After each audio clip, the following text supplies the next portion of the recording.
Good morning student. हम लोग class 11th commerce में अकाउंटेंसी जो थी उसका सब्जेक्ट हम लोग देख रहे हैं, जिसमें थर्ड चैप्टर में मैंने आपको पिछली वीडियो में अकाउंटिंग इक्वेशन के बारे में बताया था, किस तरीके से रिकॉर्ड करते हैं सब कुछ बताया था। अब हम अपनी बुक से अकाउंटिंग इक्वेशन के क्वेश्चन स्टार्ट कर रहे हैं। ठीक है, सबसे पहले क्वेश्चन नंबर फर्स्ट हम लोग देखते हैं। तो ये बड़ा क्वेश्चन है। क्वेश्चन की पहले रीडिंग कर ले कि हमारे पास कौन कौन सी एसेट्स है। ठीक है, लाइबिलिटी के तो बना रही है दो। हर्ष ने रोकड़ का निवेश कर व्यापार प्रारंभ किया। कैश का बनना है, कैपिटल का बनना है, रोकड़ स्टॉक का बनना है। ठीक है, और वस्तु 10,000 रुपए की वस्तु बहादुर को बेची। आपको थिएटर क्रेडिटर अकाउंट में बनाना है, उधार फर्नीचर। तो तीन आप यहाँ पर कैश, स्टॉक, एक अपना डेटर का और एक फर्नीचर, तीन अकाउंट आपको मतलब तीन बनाने एसेट साइड में और लाइबिलिटी साइड में दो कॉलम। स्टार्ट करते हैं। सबसे पहले ऊपर लिखेंगे अकाउंट क्वेश्चन नंबर फर्स्ट कि निम्नलिखित लेनदेनों के आधार पर लेखागत समीकरण बनाइए। ये चार ट्रांजेक्शन है, इसको रिकॉर्ड करना है और लास्ट में अपने आंसर ये आने चाहिए। ठीक है, स्टार्ट करते हैं। सबसे पहले लिखेंगे अकाउंटिंग इक्वेशन। अकाउंटिंग इक्वेशन, ठीक है। उसके बाद फॉर्मेट बनाते हैं ट्रांजेक्शन। ट्रांजेक्शन सबसे पहले एक सीरियल नंबर और डाल देना, भी थोड़ा सा रह गया। सीरियल नंबर, ट्रांजेक्शन, ठीक है। और फिर अपनी एसेट्स। एसेट्स में आपका फिर इक्वल का साइन और इस साइड में आपकी लाइबिलिटी। ठीक है, वैसे मैं आपको थोड़ा सा एक्सप्लेन कर दूं। अब एसेट्स में हमें रखनी है कि कौन कौन सी एसेट्स हम लोग रखें। ठीक है,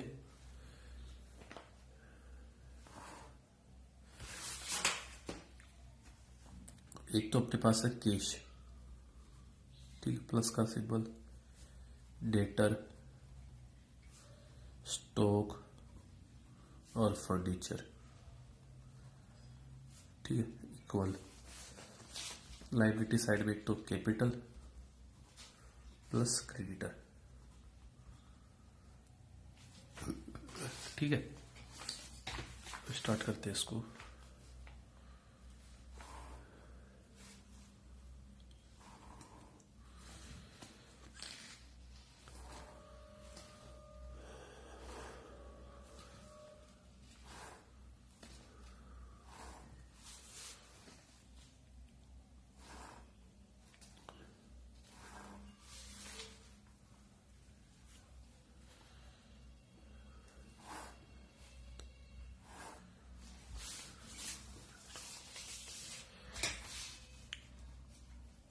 ये हम लोग फॉर्मेट बना लिए। फॉर्मेट के बाद क्वेश्चन को स्टार्ट करते हैं। ठीक है,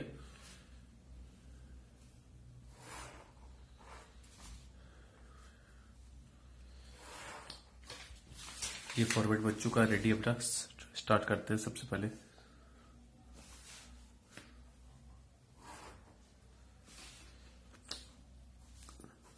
अब देखो, सबसे पहले क्वेश्चन को स्टार्ट करते हैं हम लोग कि हमारे पास फर्स्ट ऑफ ऑल एक नंबर ट्रांजेक्शन है।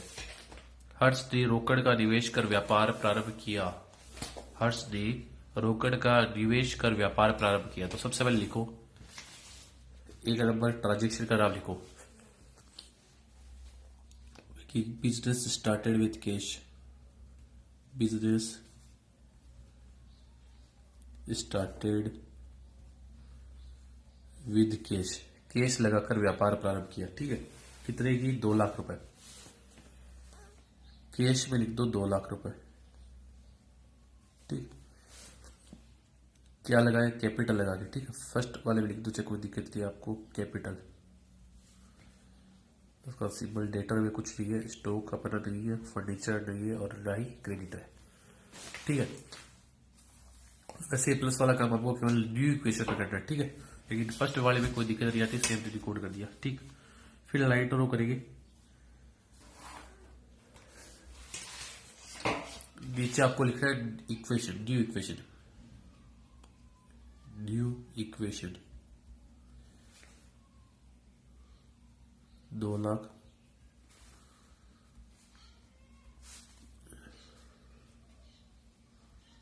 लाख, और निकालिए। सेकेंड ट्रांजेक्शन देखो, नमन से रोकड़ देकर माल खरीदो, नमन से रोकड़ देकर माल खरीदा है, क्या एंट्री होती है? गुड्स खरीदते। रोकड़ देकर, साथ में नाम आया, रोकड़ देकर माल खरीदा, क्रेडिट परचेज नहीं है। क्रेडिट होता तो ये नमन हमारा क्रेडिटर कहलाता और उसको अकाउंटिंग इक्वेशन में क्रेडिटर में रिकॉर्ड करते, लेकिन नाम आया रोकड़ देकर माल खरीदा, एंट्री होती है परचेज अकाउंट दिया टू कैश। तो कहीं ना कहीं समझ रहे हो कि हमने गुड्स खरीदा, स्टॉक बढ़ जाएगा, कैश कम हो गई। बस अकाउंटिंग इक्वेशन में ये है कि कौन से साइड पर इफेक्ट पड़ता है उसको शो करना, ठीक है। और न्यू इक्वेशन में आपकी दोनों साइड का टोटल इक्वल आना चाहिए। तो यहां पे मैंने लिखा नंबर 2 नंबर लगा के कैश परचेज,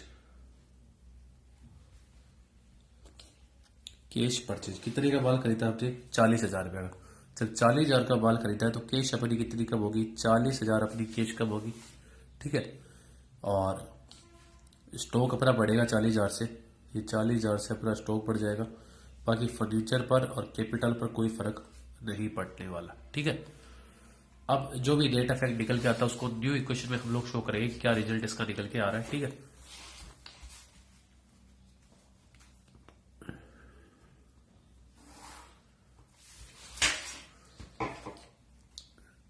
न्यू इक्वेशन, ठीक है। 2 लाख में से 40,000 रुपये कम हो गए, कितने लगे? 1,60,000 प्लस डेटर है नहीं, प्लस का साइन, स्टॉक हमारे पास कितना हो गया?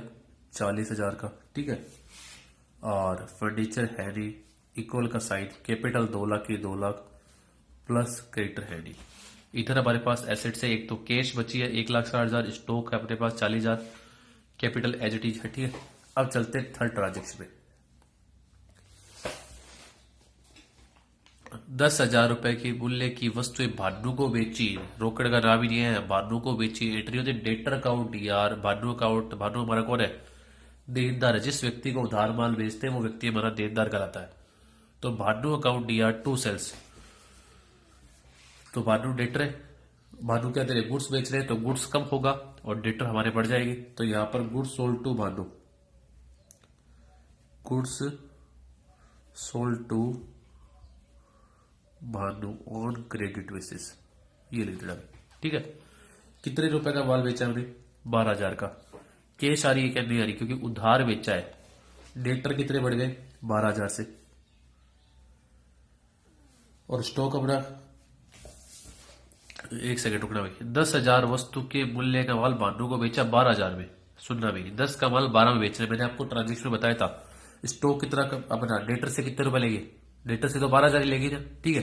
स्टॉक कितने रुपए कम हुआ है? स्टॉक आपका 10,000 से ही कम हुआ है, तो स्टॉक 40 का था, 10 का कम हो गया। प्रॉफिट लॉस जो भी होता है वो कैपिटल में एडजस्ट करेंगे, प्रॉफिट है तो प्लस, लॉस है तो लेस। फर्नीचर है जी, 10 का माल 12 में बेच रहे हैं तो 2,000 का प्रॉफिट हो गया, 2,000 का प्रॉफिट यहां ऐड कर देंगे, ठीक है। क्रेडिटर कुछ है नहीं। दोबारा सुनना, 10 का माल 12 में बेच रहे हैं तो स्टॉक तो 10 का ही कम हुआ है, डेटर से तो 12 ही लेंगी, और प्रॉफिट कहां दिखाते हैं? अपने कैपिटल में एडजस्टमेंट करके दिखाते हैं। जैसे ये हुआ, लाइन ड्रॉ कर दी, new equation,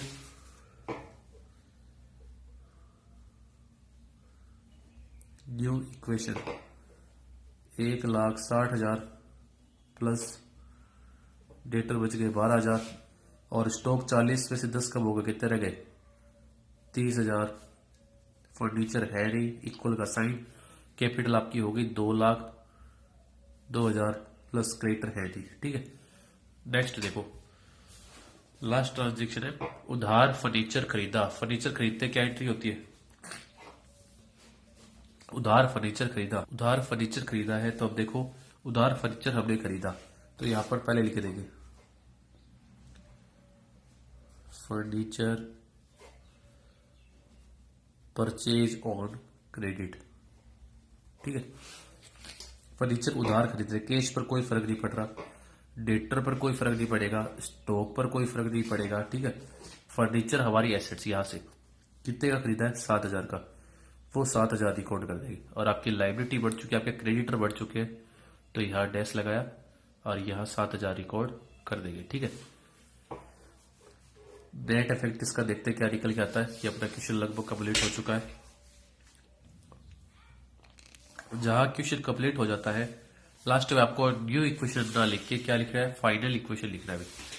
final equation, final equation 1,60,000, 12,000 की डेटर, 30,000 का स्टॉक, 7,000 के फर्नीचर इक्वल 2,02,000 की आपकी कैपिटल प्लस 7,000 के आपके क्रेडिटर। ठीक है, ये फाइनल इक्वेशन आपने लिख दी और इसको बंद कर दो कि हमारा क्वेश्चन कंप्लीट हो चुका है। ठीक है, आपको आंसर टेली करवाता हूँ। आंसर देखो, कैश हमारे पास बच रही है 1,60,000, डेटर हमारे है 12,000, स्टॉक है 30,000, फर्नीचर है 7,000, क्रेडिट कैपिटल है 2,02,000, क्रेडिटर है 7,000। Cash 1,60, cash 1,60, stock 30,000, stock 30,000, debtor 12,000, furniture 7,000। ठीक है,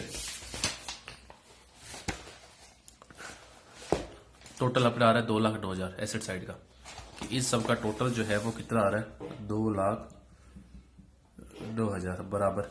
इस साइड में देखिए आपके लेनदार है 7,000 रुपए के, देयता है, लाइबिलिटी की बात कर रहे हैं कि एसेट्स बराबर आएगी किसके, कैपिटल के। लाइबिलिटी आपके क्रेडिटर है 7,000, आपकी कैपिटल कितनी है 2,02,000, वो यहाँ से हमारे 2,02,000 और 7,000 योग आ गया 2,02,000, इसका भी 2,02,000, ये दोनों साइड का टोटल बराबर आएगा 2,02,000। तो ये अपना जो क्वेश्चन था वो कंप्लीट हो चुका है। क्वेश्चन नंबर फर्स्ट आपने कर लिया है, आपको नोटबुक में इसको कंप्लीट करना है।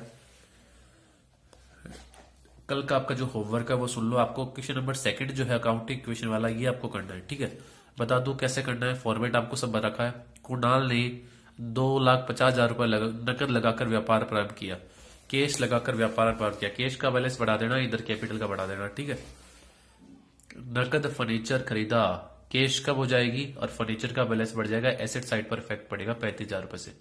नगद कमीशन का भुगतान किया, कमीशन का भुगतान कर रहे, कैश कब हो जाएगी, जो भी खर्चे का भुगतान करते हो इनकम आती है, प्रॉफिट होता है, लॉस होता है, एडजस्टमेंट कैपिटल में से आपको करना है। ठीक है, कमीशन का भुगतान किया, कैपिटल में से घटा देना और कैश का बैलेंस कम कर देना। उसके बाद उधार माल खरीदा, उधार माल खरीद रहे, स्टॉक का बैलेंस बढ़ जाएगा, उधार खरीद रहे और क्रेडिटर का भी बैलेंस बढ़ जाएगा।